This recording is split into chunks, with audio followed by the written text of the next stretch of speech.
Financial freedom, escape the 9 to 5, make money while you sleep, work where you want, and work when you want. These are the messages we're just bombarded with. Today what I want to do is give you a list of 4 of the ways I know how to actually make money online. These are ways I've personally made money online and still continue to do so today. They're not going to be as glamorous and luxurious as some of the other ways and the quick fixes. All of these involve a lot of work, but they do work. Many of them are long-term, some of them are short-term. I hope you guys enjoy this list and get value from this and are able to perhaps build out another stream or 2 of income using one of these tactics. And so by the end of this, you're going to know the pros and cons of each of these and my personal experience with them. You'll know the basics of them, and you're just going to be able to choose what works best for you, because that's really important. And if you do want to make money from home or online, you're going to choose something that fits with you, that you can enjoy doing every day. So here are the 4 business models / ways to make money online,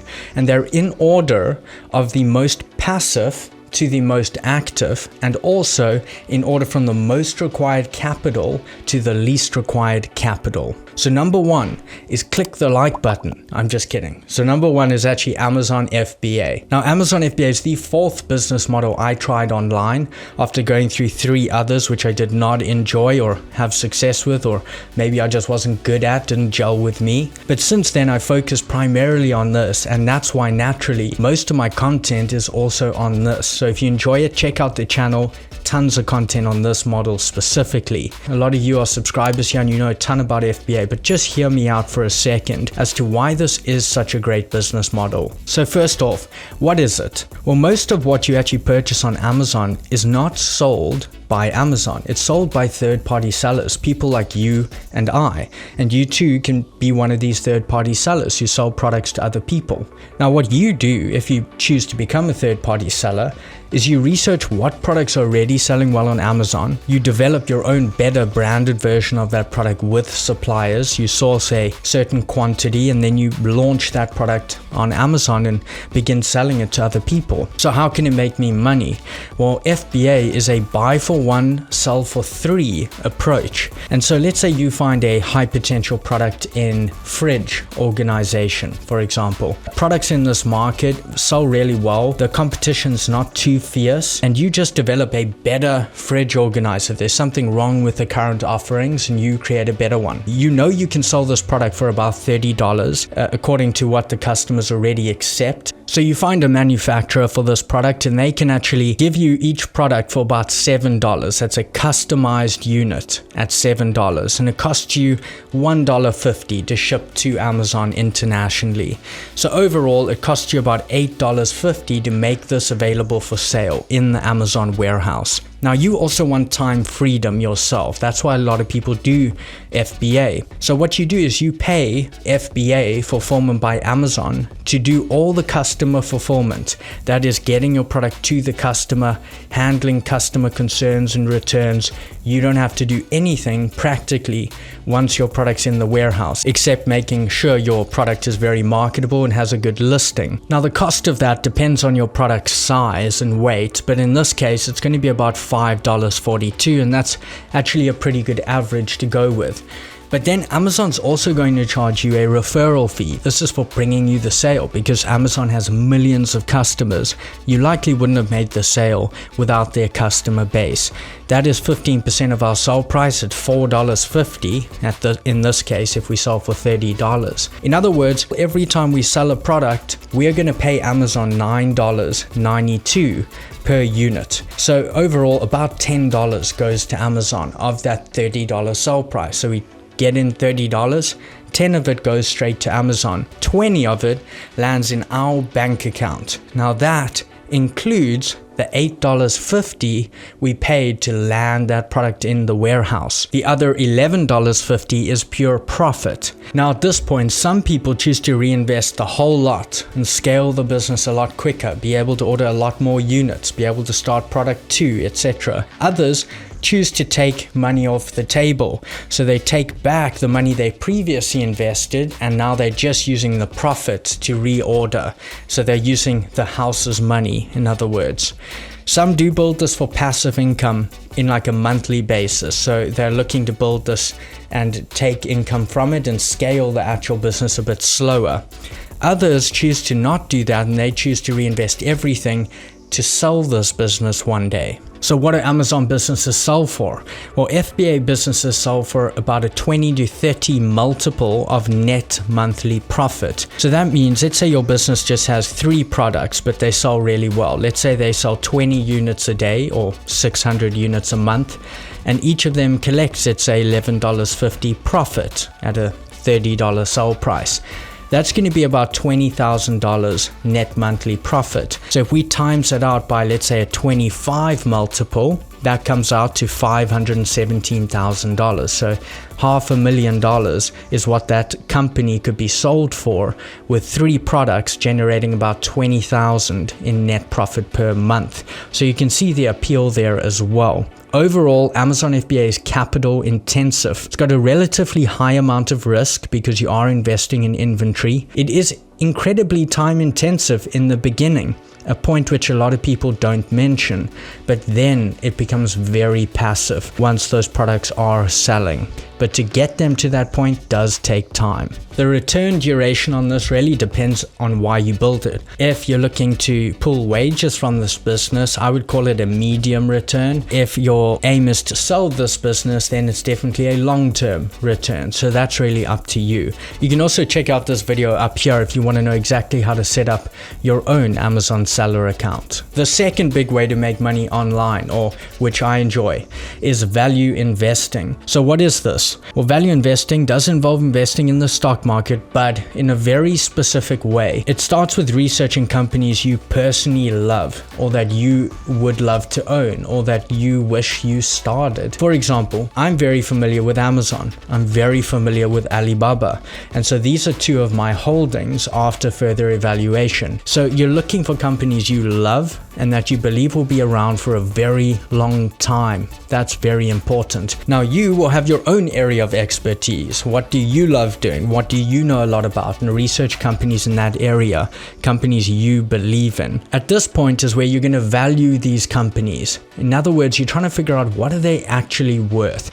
Not the stock price, but what they're actually worth. And this is done by discounting their future values, which I'm not going to go all into here. But once you know what they're actually worth today, then you divide that number by 2, and your aim is to buy that company at 50% off. That division of 2 is called your margin of safety. Whatever number you get to is your margin of safety, and that's what you want to buy the company at. Essentially, you're buying the company at half the value, not the price of the stock that you see next to the stock ticker. I did want to point out here, the finance and investing industry is just riddled with very complex jargon, and in my opinion, that's the way a lot of them like it, because then you feel overwhelmed and you let them manage your investment, which makes them a lot of money. But guys, if I can figure this out, you can too. And I'm going to give you some really good tools that are going to help you with that in a moment. So how can this make you money? Well, by buying that stock when it's undervalued, you're looking to watch that company grow into its true value. And as it does, the value of your stock is going to go up as well. I've personally tried a lot of different investing strategies. This is the one I enjoy. This is the one that's given me the biggest returns. I wanted to give you some examples of this. So let me show you a couple snapshots of the returns over the past year. So for example, here were my returns in February 2020 of this year. Now I know there's been the current situation, etc. Let me show you then with the current situation in mind as well. This is May 8, 2020. So currently right now when this video is being posted. Now I'm not saying they can't go down, of course they can. If the market currently goes further down, they have less to lose, and I'll actually just buy more in that case, lowering my average cost and knowing those companies are even more undervalued because I'm looking at the long term. But the key again lies in knowing the value of these companies, not the stock price. And when you think about it, it actually makes total sense. Buy companies you love, respect, wish you had started, and that you know that are going to be around in the next 20 years, and buy them at 50% off. It does take patience though. You're not always going to find your favorite companies at 50% off. But I wanted to emphasize right now is a really good time to be looking for this with the current situation. So if you're interested in this, definitely check out Rule 1 Investing. They have a very good toolbox and other tools you can look into, but highly recommend if you are looking into this. This is just what I enjoy. So this one is definitely high risk. Initially, it is time intensive because you've got to do a lot of research into these companies before committing capital, but obviously once invested, pretty passive. It does require capital, and this is for those looking for a long-term return. Now that said, do not just copy me. This is only for entertainment purposes. I'm not a financial advisor, and you should always consult with yours before investing. Number 3 is YouTube. So what is it? Well, YouTube is this magical place where people upload informative videos, but the most important part of YouTube is right here, and you should click it right now. So how can it make me money? Well, YouTube content creators earn money from advertising, of course, affiliate links, brand deals, and promoting their products to their audiences. You can actually begin monetizing audiences only at the point where you have 1,000 subscribers or more, and simultaneously you have more than 4,000 watch hours. That's important to know because it can take some time to get to that level. But this means that you can begin making your videos available to advertisers. Then you can place skippable or non-skippable ads on those videos.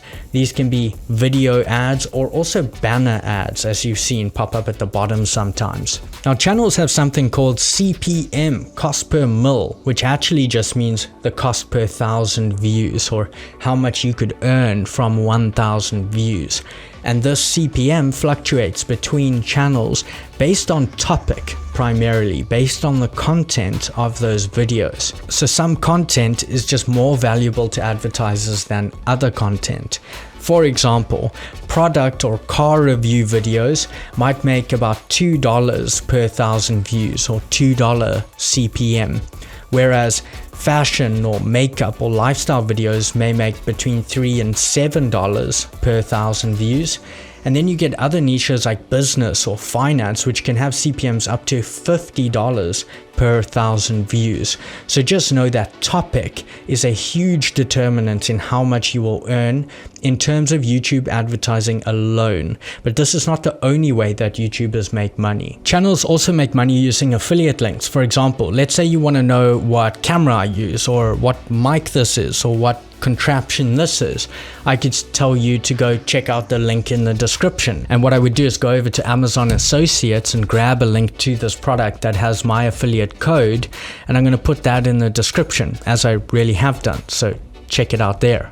Now, if you buy any of these, or actually anything, after following my link to Amazon, I could get a little kickback from that of about 3 to 4%. So really low, but it is something. And if you have a very big audience or expensive products, that's something that could give you a good return. They also run things like bounty events, by the way. This is stuff like if you get someone to sign up for an Amazon business account with your link, then you could earn a flat fee of like $15 with bounty events. So I'll put a link to Amazon Business below as well. And then channels make money via brand deals. So this will be a specific brand that will partner with a creator, and that video creator needs to shout out and often read a specific script of that product to the audience. You've definitely seen this with Squarespace, I'm sure. And what's happening is Squarespace is paying that creator to do that, and by their service always being mentioned, they're increasing signups because that creator will also have a link to Squarespace in the description. And lastly, channels have audiences, targeted audiences, and audiences that can be monetized. And creators do this by offering their audiences more value elsewhere. And this could be on Patreon, it could be courses, it could be events, pretty much anything of further value which is going to require payment. That's a way this creator could earn more off of monetizing their audience. So building your own YouTube channel is super low risk, doesn't cost anything really. It's extremely time intensive. For example, when you see this video, it's probably only going to run like 10 minutes.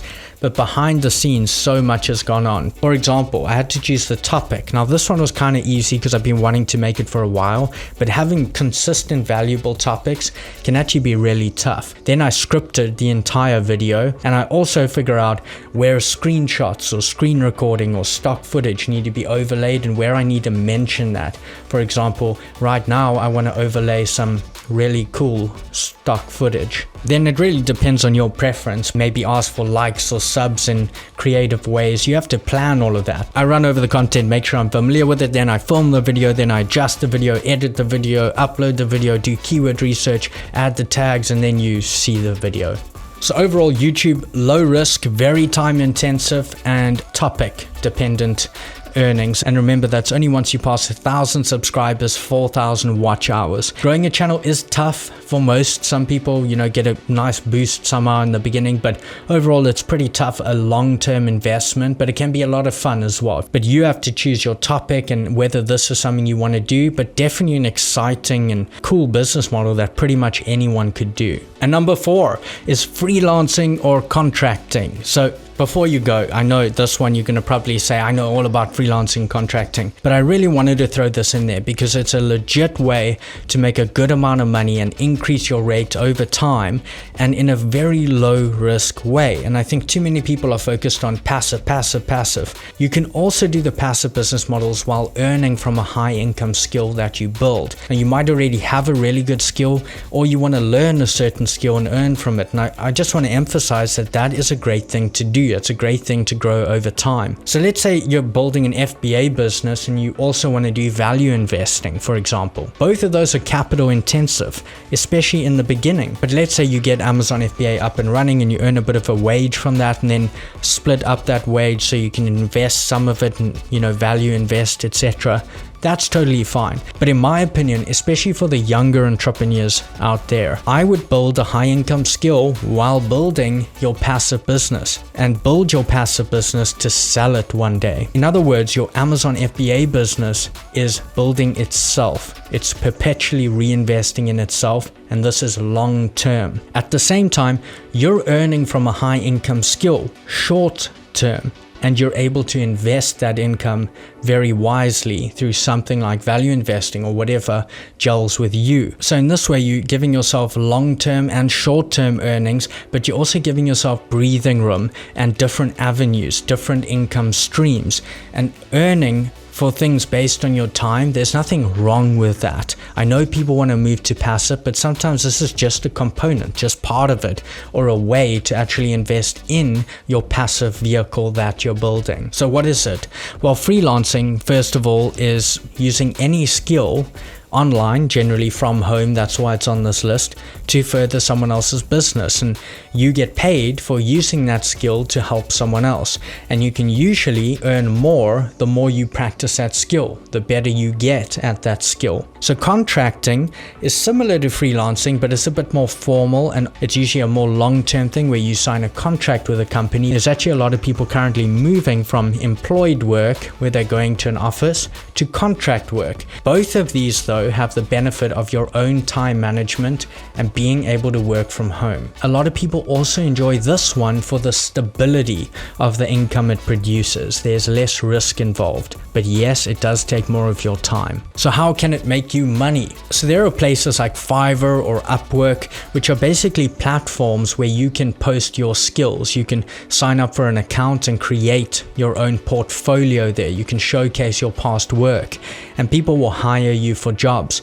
People also post jobs, and then you can apply to be selected for that job posting. So be aware, for that intermediation, these platforms do charge fees. Fiverr, for example, charges a healthy 20%, and Upwork charges 20, 10, and 5%, depending on how long you've worked with a client. The longer and the more you've earned from a client, the less Upwork will take. Upwork, in my opinion, is just more professional than Fiverr, and you can often earn more on something like Upwork. But both platforms are good, depending on what type of skill you have. Another concern people have with this is consistency. How do I make sure I always have clients? Just do a great job for your clients. They're going to ask for more work from you, and that's going to build up consistency. A long time ago, I used to do a lot of freelance work, specifically in SEO and helping people build websites, things like that. And you can build a good stream of consistent clients just by delivering products by their deadlines and just doing a really good job for them. They'll always guys come back and ask for you for their future projects. So before you go, I will do a full video on whichever of these excites you most. So please let me know in the comments if you want to know more about one of these. I will be choosing one based on the one that gets the most comments below. If you do want to help me with my YouTube component, please hit that like button, and if you aren't already, subscribe, turn on those notifications. And as always guys, thank you so much for watching. I hope this helped you, and I will see you in the next video.